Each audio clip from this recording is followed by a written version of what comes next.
दोनों मुझे कह रहे थे ये ट्रैफिक, बोला अच्छा हो गया तुम फंसे। जब मैं फंसा हूँ तो लोग देख रहे हैं और कितना आनंद उनके चेहरे पे आ रहा, देखो। ये बोले हम मिनिस्टर भी फंसा है फिर भी नहीं, कितने लोगों को तकलीफ हो। तो मुझे पूछे कि मैं बोला तुम्हारे कारण है, तुमने गलती की। अगर धौला कुआं से पूरा फ्लाईओवर बनाते डबल डेकर और पूरा गुड़गांव के आगे ले जाते तो आज काय के लिए ट्रैफिक। तो अभी हमने एक अच्छा काम किया है कि महाराष्ट्र सांगली साकोली में हमने ब्रिजेस तोड़ दिया, ब्रिजेस को जोड़ दिया।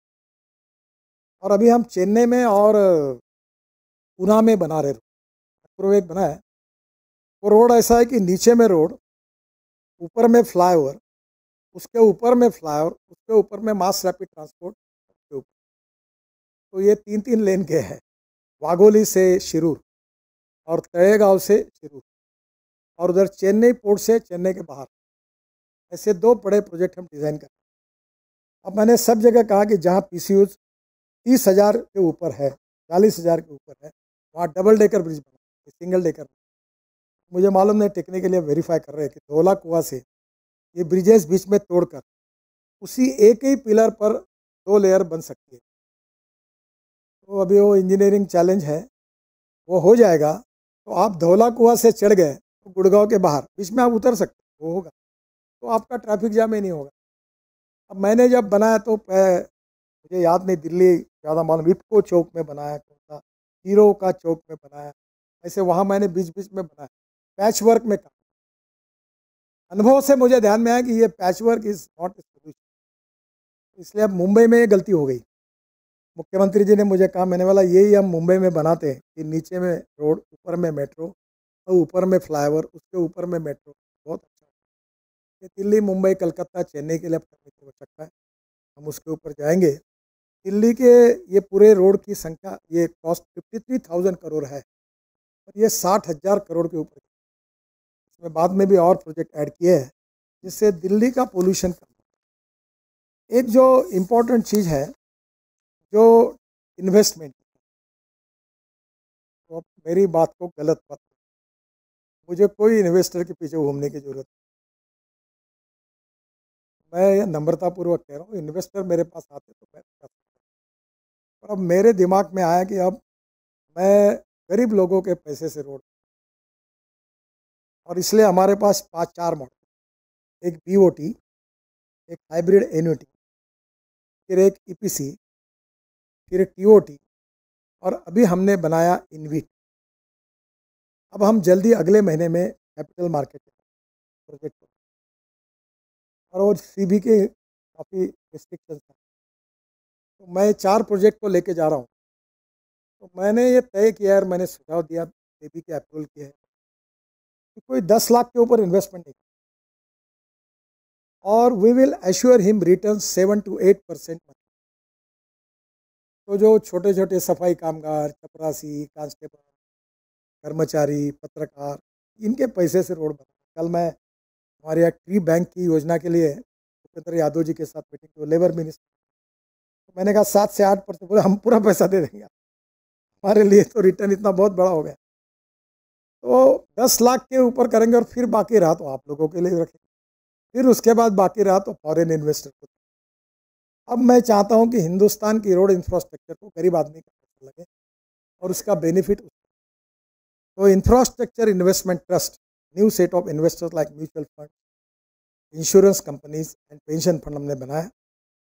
We are formulating the new model to allow small investor to invest in infra project. We will soon list InvIT on stock market so that retail investors can trade units of InvIT, offering an opportunity to the common citizen, poor people with low and middle income to invest in the infrastructure project through InvIT, assuring 7 to 8% monthly return. This is very important. कि bank के deposit पर batch कम होते जा रहा, जो retired लोग हुए उनके सामने समझते। Going for capital market and try करेंगे, अब ये ट्राई एंड एरर मेथड है, तो 10 लाख का शेयर पर पर्सन कोशिश कर रहे हैं। In the near future, NHAI shall be monetizing various road assets through a mix of InvIT and toll operated transport (TOT), which shall provide returns to both institutional and retail investors.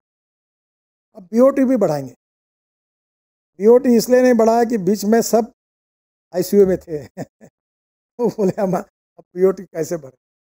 थोड़ी तबीयत सुधरी है, ICU के बाहर आए, कम से कम 30-40 लोग होंगे तो कंपटीशन होगी, 4-5 लोग होंगे तो कार्टेल कर लेते, होटल में बैठ के तय कर देते कि किसने कितने लेना। तो प्रॉब्लम आता। तो अभी एक 20-25 लोग अगर बीड करने वाले आएंगे तो हम निश्चित रूप से ये बीओटी भी प्रायोरिटी देंगे।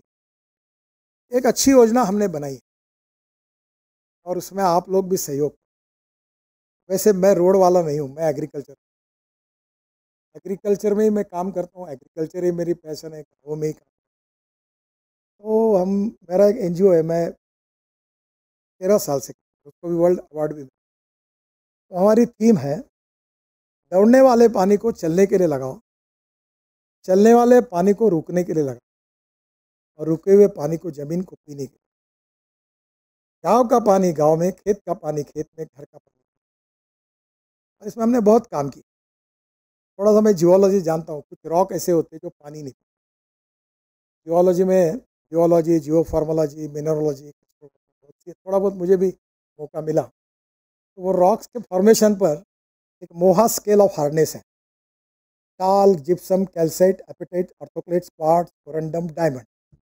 The diamond is suppose to be the hardest metal. तो हम लोग क्या करते हैं, खुदाई करते हैं नदी नालों, और जब तक पानी पीने वाला स्टार्टा नहीं लगता, रॉक नहीं लगता, तब तक नीचे जाता। ये प्रॉब्लम आप लोग नहीं समझोगे, ये हम अनुभव कर रहे हैं। मेरे यहाँ विदर्भ में, महाराष्ट्र में 10,000 किसानों ने, मेरे खेती में आंध्र, तेलंगाना, कर्नाटक, तमिलनाडु, महाराष्ट्र, उड़ीसा, छत्तीसगढ़, राजस्थान, गुजरात, पानी का प्रॉब्लम।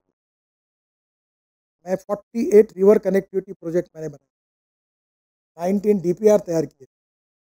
और रिवर कनेक्टिविटी योजना को मैंने कहा ये इन्वायरमेंट वाले बहुत तकलीफ देंगे, इसको रिवर कनेक्टिविटी मत बोलना, इसको बाढ़ प्रोटेक्शन योजना। जब वो इकोनॉमी के लिए वायबल है, एक बार आप पीके में ये भी करिए। अभी ये पंचेश्वर है नेपाल में, 10 दिन पहले नेपाल के उप प्रधानमंत्री मेरे पास, मैं कहा मैं आपको समझाता हूँ अनऑफिशियली, आप देख। पंचेश्वर के लिए 50,000 करोड़, 6,000 मेगावाट पावर होता। मैंने बोला आधा पैसा लैंड में तुम दे नहीं पाओगे, तुम्हारे लिए सब भारत सरकार करेगी, ऐसा प्रपोजल दो और आप 2,500 मेगावाट पावर लो। नेपाल को पावर कितनी लगती है, 2,500 मेगावाट, पूरी पावर आप ले लो 2,500 मेगावाट, उसका इनकम ही आपको मिल जाएगा। और पंचेश्वर के कारण उत्तर प्रदेश और बिहार के बाढ़ खत्म हो जाएंगे। तो सबको विन विन है।